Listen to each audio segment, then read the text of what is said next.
A stellar tech rally led on Fridays and sent the US market higher, with Nasdaq hitting fresh record highs, while the S&P 500 too closing just shy of its all-time high level. Shares of Apple led the gains and ended the week higher by 13%. Asia-Pacific markets open mixed as traders await announcement on August 12 deadline for the US-China tariff truce and if it would extend. The GIFT Nifty is indicating a flat start with a slight bit of a positive bias for the Indian market. Crude oil prices remain steady as markets await the all-important meeting between US President Donald Trump and Russia's Putin later this week. Gold prices continue to remain volatile, trading near the $3,450 mark. The cabinet has cleared 30,000 crore rupees of cash compensation, to the oil marketing companies for LPG under recoveries. The payment will be made in 12 tranches until FY27. The government has also reduced the number of subsidy LPG cylinders under the PM Ujjwal Yojana. And finally, in earnings, automaker Tata Motors reported a mixed set of numbers in Q1 FY26 with its revenue and profit and margins falling YOY. Volumes for the company declined across the board and tariffs impacted 4% of Jaguar Land Rover's total sales. Management sees gradual recovery in JLR in Q2 and expects passenger vehicles margins to improve 300 to 400 basis points in the near term.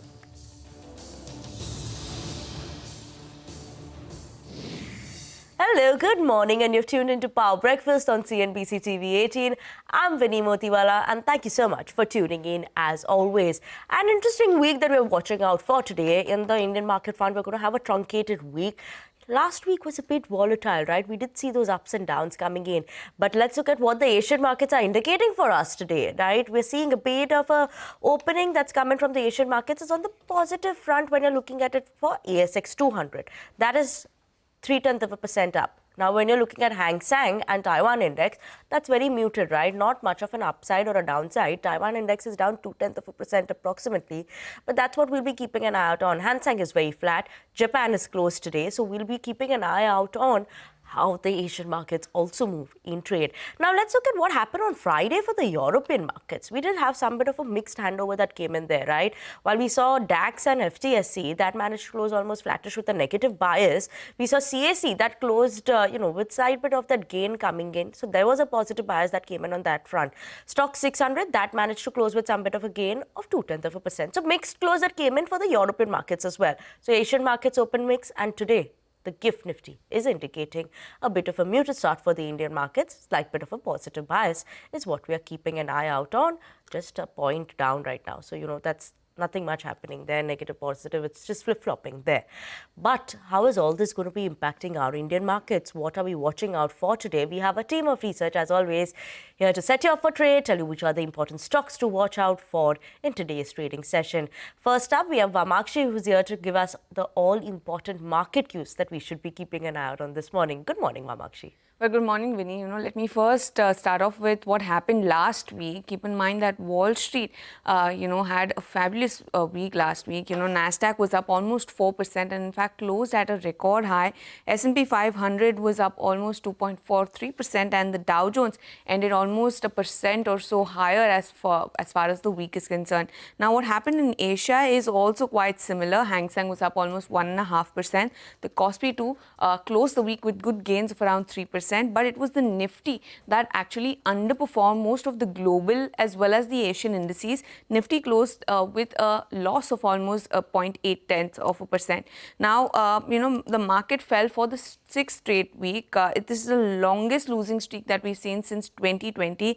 And, the cumulative loss that Nifty has posted over the last 6 weeks is almost 5%. The broader markets too continued to underperform. As far as sectoral indices are concerned, the fall was largely led by Nifty Pharma as well as Nifty Realty. Both of these indices were some of the top losers last week, and PSU banks on the flip side were the top sectoral gainers. Now, as far as today is concerned, and in fact this week is concerned, there are a couple of economic cues that we need to watch out for. August 12th, we'll be keeping an eye eye out on India's CPI as well as US CPI data. August 14th, India's WPI and US PPI will also be something that we'll be watching out for. And this is a truncated week because August 15th will be closed for trading on account of Independence Day. Lots of earnings lined up today. Astral, BML, Krishna Diagnostics, Som Distilleries, Tilak Nagar Industries, Titagarh Rail Systems. As far as today's earnings reaction are concerned, we'll be watching out for Tata Motors, Siemens, Voltas and Manappuram Finance. These counters will be reacting to their numbers. Keep in mind, Bluestone Jewelry will also be opening. The IPO will be opening for subscription. That is another thing that we'll be watching out for. The Gift Nifty will also come up for you on the screen. It was indicating a flat start for today's trading session now with a slight negative bias. Okay, Mamakshi, thank you so much for that. So, slight bit of a negative bias over there for the Gift Nifty. But let's move on to Gaurav, who's waiting by to tell us which are the important stocks that we should be keeping on our radar this morning. Good morning, Gaurav. Well, good morning. When we look at the weekend, it was not a pleasant weekend when we talk about earnings, because let's talk about Voltas first. Revenue declined almost by 20%, while profit declined almost by 58% on a year-on-year basis. So a weak set of number here. Other than that, Siemens also came up with weak set of numbers. EBITDA margin that came in at around just 12% versus estimates of 12.3%. And when we look at profit, that also declined almost by 3% on a year-on-year basis. Tata Motors, mixed set of numbers is what we saw. Revenue declined almost by 3%, while EBITDA margins declined to around 9.3% versus what it was at 14% just a year ago in the same quarter. Manappuram Finance also came up with weak set of numbers. Net profit that declined almost by 76%.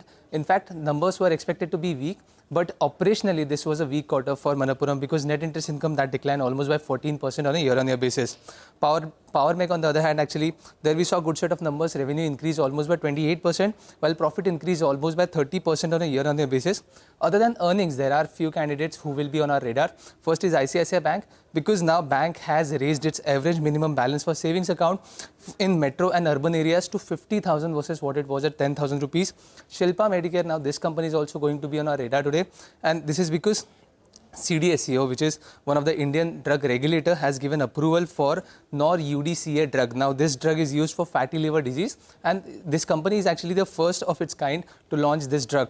Other than that, OMCs are going to be in focus because government has approved 30,000 crores of compensation for LPG under recoveries. Jefferies estimate that this can actually give upside of around 29 to 42% on EBITDA.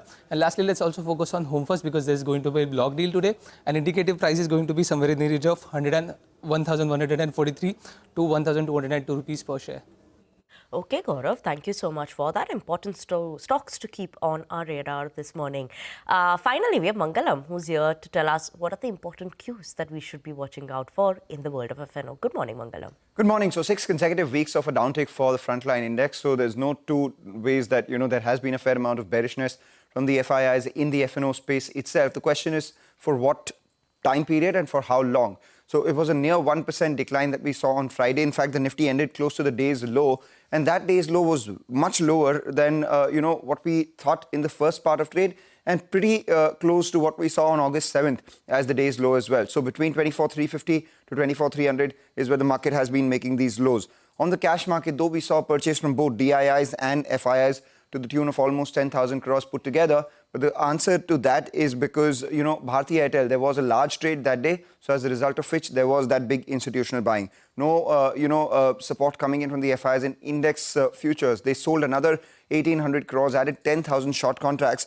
And in doing so, their net contracts are now at just 8.3% long and nearly 1.8 lakh contracts on the short side. So that scheme of, FII holdings comes up for you on the screen. On the other hand, it's the clients, the retail HNIs of the country who are on the long side, 70% long exposure, plus 1.24 lakh in terms of long contracts. But the put-call ratio on Friday after that decline has gone back to near oversold levels of 0.66. So we'll have to watch out for whether there is a bounce in the frontline index or not. 24,500 is the call, which is extremely active, as is the 24,600 call, telling you that there is strong supply at higher levels, closer to 25,600 to 25,650. And at the lower level, though, the next leg of support we're looking at is 24,200, because that's where a lot of the put writers are at 24,300. On the way up, we have to look at the 100-day moving average. On the way down, were we to break this 24,200 zone, we will have to look at the 200-day moving average as the last leg of support. In terms of stocks, Kalyan Jewellers saw a lot of short positions being added on Friday. And RBL Bank, we had alluded to the possibility of that bank entering FNO ban. That's exactly what's taking place. Okay, Mangalam, thank you so much for that. But let's move on. And now the cabinet has cleared 30,000 crore rupees as cash compensation to oil marketing companies for LPG under recoveries. The payment will be made in 12 tranches until FY27. The government has also reduced the number of subsidies LPG cylinders under the PM Ujjwal Yojana. We have Sapna Das, who is here to give us those details and what was the decision, what came in from the cabinet.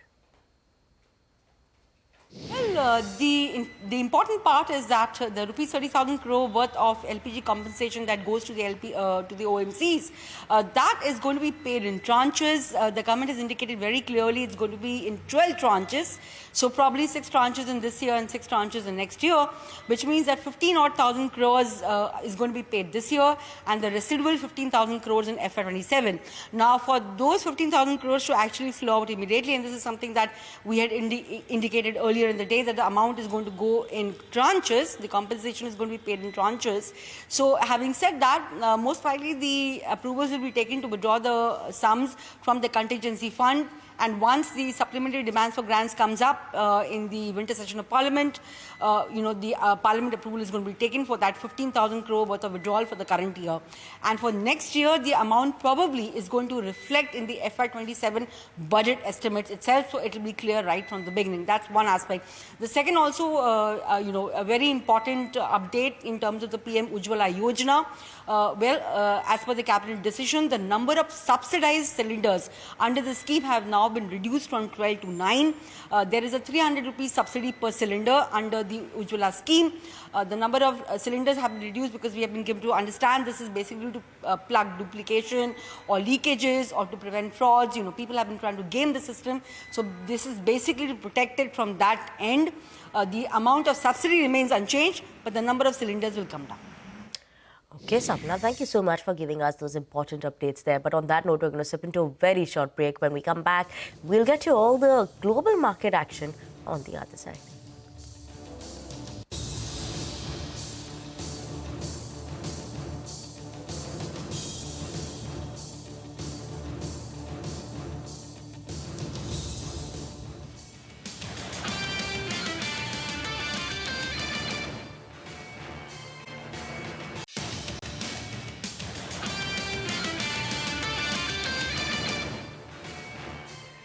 Welcome back and thanks for staying tuned into Power Breakfast on CNBC TV 18. Now, getting you the latest on India-US trade tensions. The Parliament Committee on the Foreign Affairs is set to meet today to discuss the negotiations and tariffs.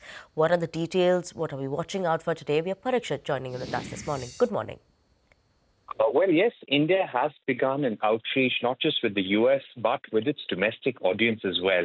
And the reason why the Parliamentary Committee on Foreign Affairs meeting today is important is because this will give our parliamentarians a sense of what's happening in the India-US trade negotiations. So you have top officials like Foreign Secretary Vikram Misri, Sunil Bartwal, the Commerce Secretary, who will be appearing before the Parliamentary Committee to give a briefing on the India-US trade negotiations and the tariff impact on India.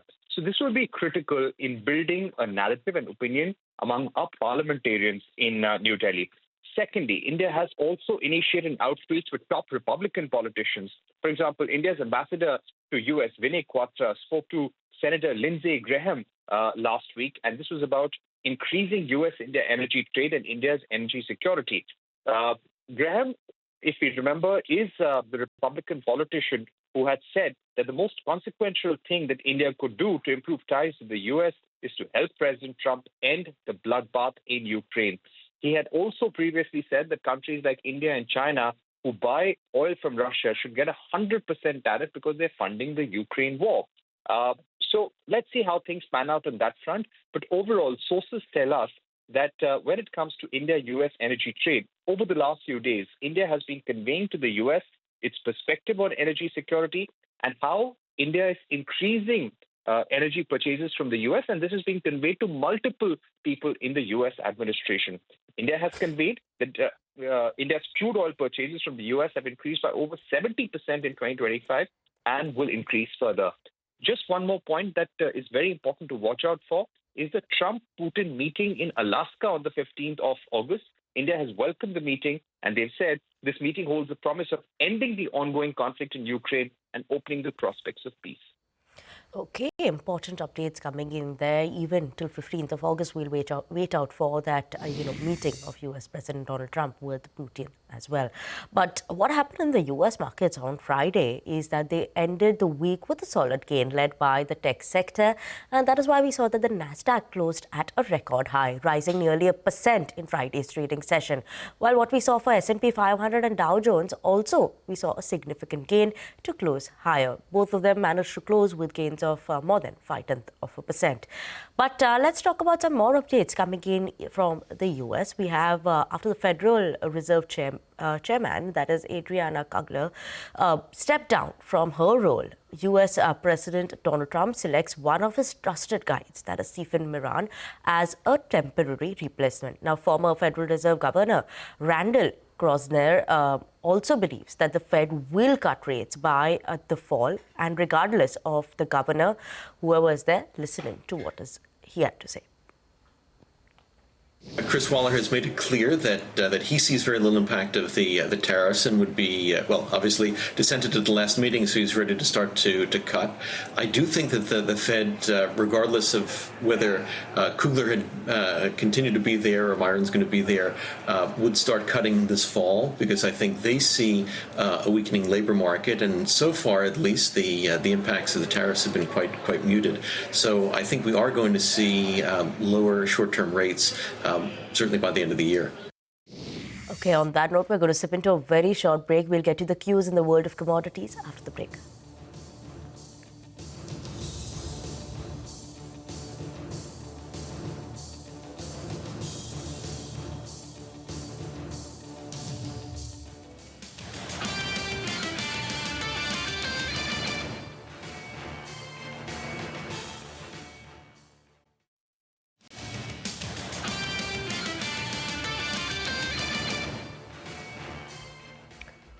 Welcome back and thanks for staying tuned into Power Breakfast on CNBC TV 18. Now we have Manisha Gupta who's joining in with us to tell us what to watch out for in the world of commodities. Good morning, Manisha. What are we watching out for this morning?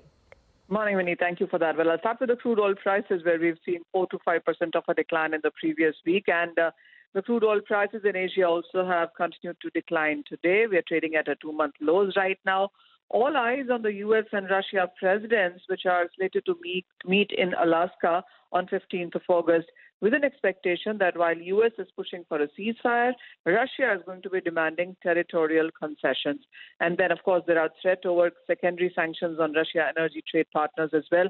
So not just Russia, but many of these trading partners, including India, are looking out for this meeting.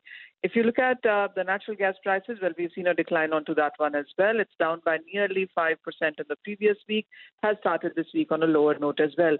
So while energy continues to be on the weaker side, it is the gold prices which also are looking at consolidation right now. There is ease in geopolitical concerns. The gold markets also are looking at the U.S. and Russia meeting. Silver, in the meanwhile, did gain 3% in the previous week, holding above $38 an ounce at this point in time. Markets also are awaiting clarification from U.S. on tariff policy on gold bars. Remember, there was a lot of confusion in the previous week, which is expected to be cleared in this week right now. Having said that, there's just so much data coming in this week. You have the U.S. inflation numbers, U.S. Fed Reserve Jackson Hole Symposium, and then the markets also are looking at the August 12th deadline for the U.S.-China tariff truce. So promises to be a very volatile week, this one. Okay, a volatile week maybe is what we are bracing ourselves for. Thank you so much for that, Manisha. Keep an eye out on those commodities over there. But with that, we're absolutely out of time on this edition of Power Breakfast on CNBC TV 18. Thank you so much for tuning in. Up next, your Bazaar Morning Call.